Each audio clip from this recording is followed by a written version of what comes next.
उधर आपको पता ही है गोविंदा ने हाथ जोड़ करके माफ़ी मांग ली है सुनीता आहूजा से और कहा है यहाँ मैं अपनी बीवी के लिए आया हूँ। और मना भी किया था गोविंदा ने कि अभी मत जाओ तुम, क्योंकि तुम्हारा करियर बन जाएगा। और तुम्हें सब जानते हैं गोविंदा की वाइफ की वजह से नहीं, वैसे भी व्लॉगिंग करती हैं और अपने वीडियो डालती रहती हैं, सुनीता आहूजा को ज़्यादातर लोग जानते भी हैं। तो सुनीता ने बोला कि नहीं, मेरी जो ये लाइफ ख़राब हुई है, पूरी जवानी तो मैंने ख़राब कर दी इन चीज़ों की वजह से।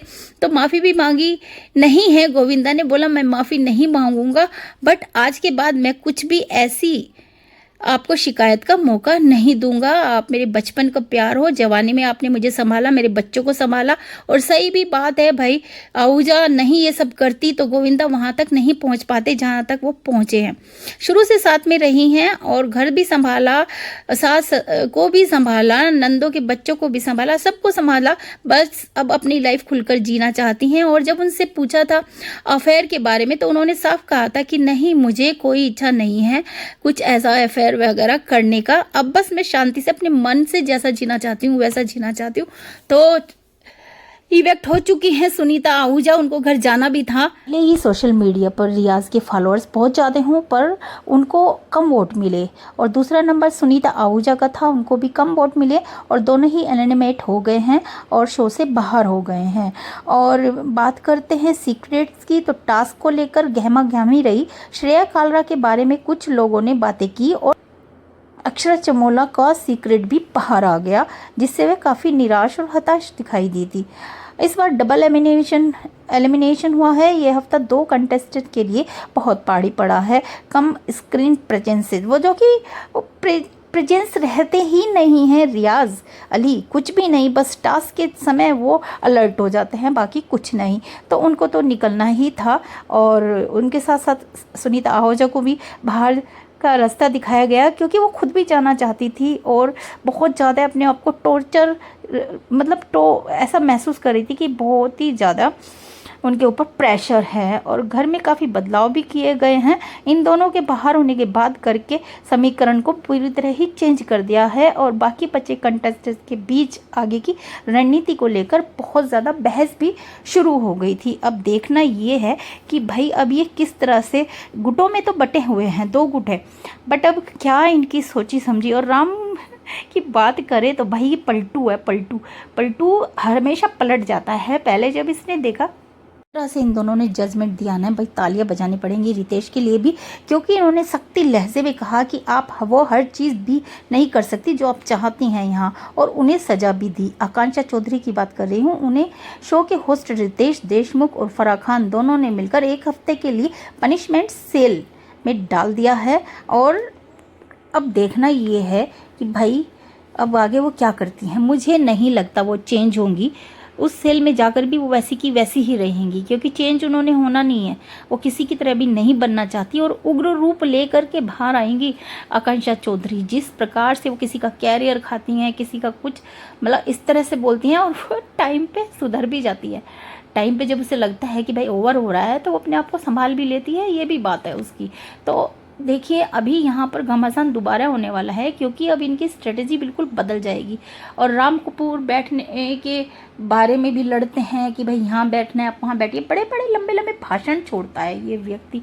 और इसका जो सीक्रेट रिवील हुआ है वो हॉस्टल के बारे में था, और हॉस्टल का नाम आते ही सब जान जाते हैं कि क्या हुआ होगा। उसमें मॉलेस्टेशन को लेकर मॉलेस्ट हुए होंगे। और राम कपूर का तो ऐसा है भाई, जिसर की हवा चलती है ना, पल में श्रेया पल में शिंदे उसी की तरफ हो जाती हैं। और भाई देखो 6 हफ्तों का ये शो है, इस शो में जो तुम्हें करना है, अभी 3 हफ्ते हो गए हैं, तो अब जो तुम्हें करना है भाई अभी करना है, ये सोच लो। और मुझे एक बात समझो कि भाई यहाँ पल पल में इनके विचार, झगड़े, दोस्त, दुश्मनी बदलती जा रही है।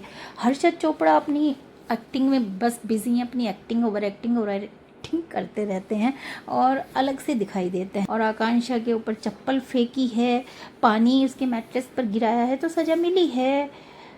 आकांक्षा चौधरी को कैरियर ख़त्म कर दूंगी, उसका कैरियर खा गई भाई। दीक्षा पवार के ऊपर इस तरह से चढ़ी है भाई। और जो है ना, एक बात, जब दीक्षा श्रेया की लड़ाई में इनको कोई दीक्षा का सपोर्ट नहीं करना था, साफ साफ दिख रहा था इन सबको श्रेया के अगेंस्ट जाना था, इसलिए वो दीक्षा को सपोर्ट कर रहे थे भाई। और कितने बाप हैं तेरे। और देखिए दूसरी बात ये है, माधुरी क्या कर रही है, या माधुरी कुछ भी नहीं कर रही है। अगला नंबर मुझे लगता है उन्हीं का ही है। और बात करें रितेश, वरुण, लैला, तो भाई इनकी स्ट्रेटेजी अब चेंज होने वाली है। और मुझे लगता है कि आकांक्षा चमोला बहुत ज़्यादा इंटरटेनमेंट भी कर रही हैं और क्यूट भी लगी मुझे। तो और कुछ लोग कह रहे थे कि भाई गौरव और आकांक्षा कुछ खेल खेल रहे हैं, मुझे नहीं लगता, क्योंकि मुझे आकांक्षा में सच्चाई दिखाई दी, वो अपनी बातों पर अडिग थी। पर गौरव खन्ना बात को चेंज कर रहे थे, उन्हें इमेज ज़्यादा प्यारी थी।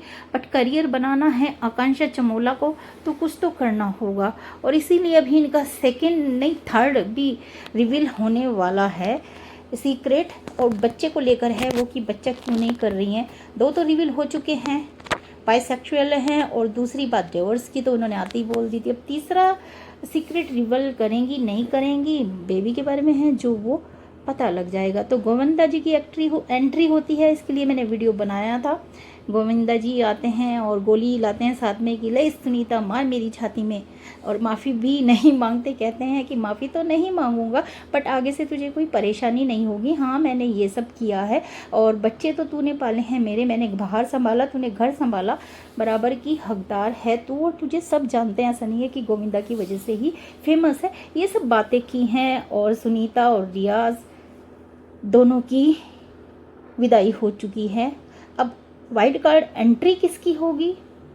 डबल इन्होंने इसीलिए किया है ये एलिमिनेशन, क्योंकि इन्हें वाइल्ड कार्ड एंट्री करानी है। धाकड़ ही होंगे वो लोग भी। करूँ शिल्पा शिंदे की, तो बिग बॉस भी हमने देखा था, हमें पता है वो कितनी बड़ी प्लेयर हैं। और उन्होंने जो ये बोला है ना कि 10 साल बाद जो वो सच्चाई इन्होंने अब जाके बताई है कि मैंने झूठा इल्ज़ाम लगाया था, तो भाई अब देखिए उस बंदे के परिवार ने उसको क्या समझा होगा, 10 साल तक वो भुगत रहा होगा। ये श्रेया ने बोला है इस बात को कि भाई उस पर क्या इफेक्ट पड़ा होगा, उसकी बहन, बेटी, वाइफ, माँ, सब ने उसे किस नज़र से देखा होगा। और आप यहाँ आके अब ये बोल रही हैं कि वो सब झूठ था और मरने से पहले मैं सच्चाई बताना चाहती थी। इस बात में मुझे शिल्पा शिंदे जो है ना सही नहीं लगी। भाई जो बात थी आपको तभी उसको खोल देना चाहिए था कि भाई जो आपने फेमस होने के लिए किया होगा कि भाई ये बात है। तो श्रेया ने इसका विरोध भी किया कि ये इनकी गलत बात लगी। तो अब किसके अंदर कितनी सच्चाई है मैं तो अभी तक समझ नहीं पाई हूँ। बाकी अब जो है बिल्कुल क्लियर हो गया है। अब देखते हैं इसका इम्पैक्ट पड़ता क्या है आज के जजमेंट डे का इन लोगों के ऊपर। क्या ग्रुप टूट जाएंगे, अलग से ग्रुप बनेंगे, या फिर शिल्पा अपना गेम बदल देगी, हर्षद की ओवर एक्टिंग चलती रहेगी, हालांकि अच्छी लगती है उसकी ओवर एक्टिंग। ये सब देखने को मिलेगा। धन्यवाद।